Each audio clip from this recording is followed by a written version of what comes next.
자, 이번 달 들어서 울산 고래 탐사선이 출항을 할 때마다 거의 매번 돌고래떼를 발견하는 기록을 세우고 있습니다. 원래는 10번에 한두 번 정도 고래를 발견할까 말까였는데 이렇게 갑자기 발견 확률이 높아진 이유가 있었습니다. 정인곤 기자가 전해드리겠습니다. 드넓은 동해바다를 가르며 돌고래떼가 힘차게 헤엄칩니다. 마치 신호를 주고받은 듯 일제히 뛰어오르는 모습은 장관입니다. 배 바로 옆까지 와서는 이리저리 움직이며 장난을 치기도 합니다. 이달 들어 7번 탐사에 벌써 5번이나 돌고래떼를 발견했습니다. 이 같은 소문이 알려지면서 출항 때마다 탑승객이 가득 차고 있습니다. 외국 여행이나 멀리도 못 가시고 이제 울산으로 찾아오신 분들, 또 울산에 계시는 분들이 바다에 나와서 이런 또 뛰어노는 돌고래를 직접 눈으로 보게 되니까 정말로 말로 표현할 수 없을 정도로 좋아하십니다.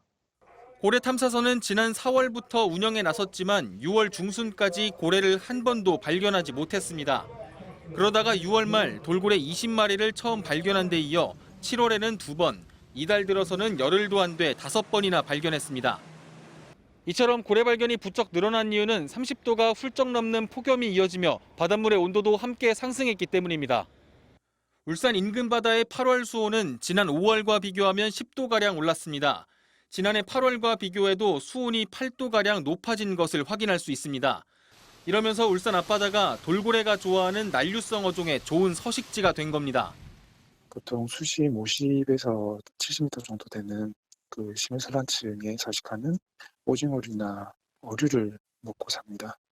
먹이가 많은 곳을 적극적으로 찾아서 회유를 하는 거죠. 하지만 해양 전문가들은 현재보다 수온이 더 높아져 28도가 넘으면 돌고래가 살기 힘들어져 발견율은 다시 떨어질 것으로 내다봤습니다. MBC 뉴스 정인곤입니다. 자, 지금 전 세계 곳곳이 산불로 신음하고 있습니다. 유례없는 폭염에 강풍까지 겹치면서 역대 최대 수준의 산불이 발생하고 있는 건데요. 이 때문에 엄청난 양의 탄소까지 배출이 되면서 기후 변화의 악순환이 계속되고 있습니다. 임소정 기자가 전해드리겠습니다. 온 하늘이 짙은 주황빛으로 물들었습니다. 붉은 노을처럼 보이지만 산불 때문입니다. 지난 3일 그리스 아테네 인근의 유명 휴양지 에비아 섬에서 시작된 산불은 닷새째 계속되고 있습니다.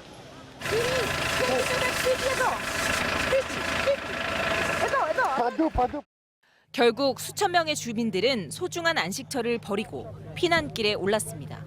Terrible, like in the horror movie. You got afraid and you tell to yourself, okay, this is movie. But now this is not the movie. This is our real life.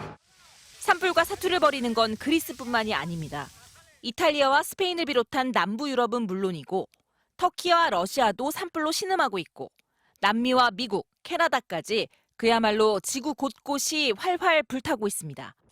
기후변화로 인한 가뭄과 폭염이 전례 없는 재난을 만들어낸 건데 문제는 이산화탄소 배출까지 크게 늘었다는 겁니다.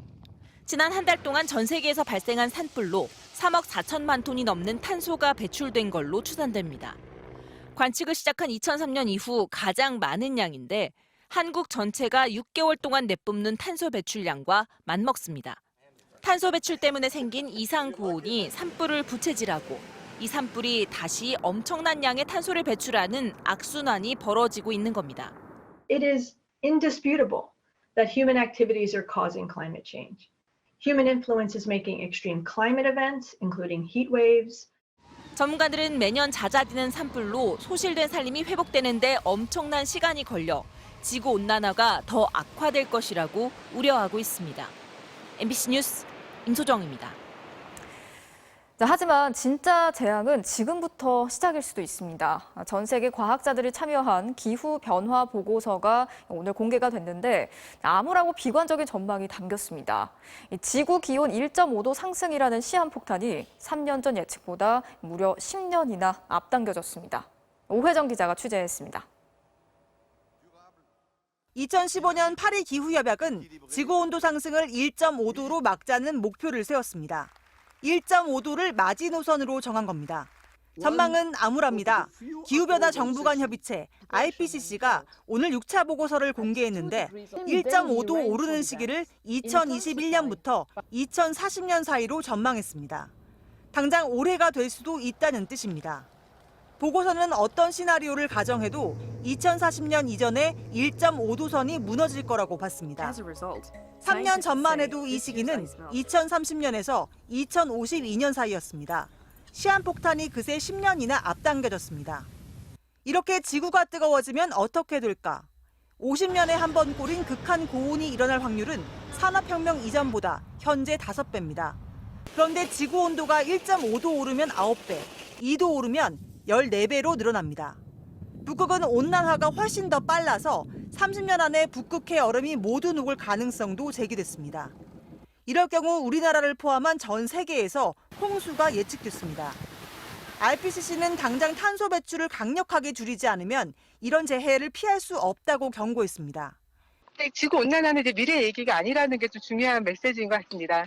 그래서 이미 지구 온난화가 심화되고 있고 그 영향을 우리가 이미 받고 있다라는 부분이 좀 중요한 메시지인 것 같아요. IPCC는 기후위기를 경고한 공로로 2007년 엘고어 전 미국 부통령과 함께 노벨 평화상을 수상한 각국 정부들의 협의체입니다. 보고서에는 전 세계 200여 명의 과학자가 참여했는데 오히려 너무 신중하다는 비판도 받습니다. 미국, 유럽연합, 일본, 그리고 한국은 2050년까지, 중국은 2060년까지 탄소 배출 제로를 목표로 세웠습니다. 하지만 이런 속도라면 훨씬 더 강력한 정책이 필요해 보입니다. MBC 뉴스 오혜정입니다.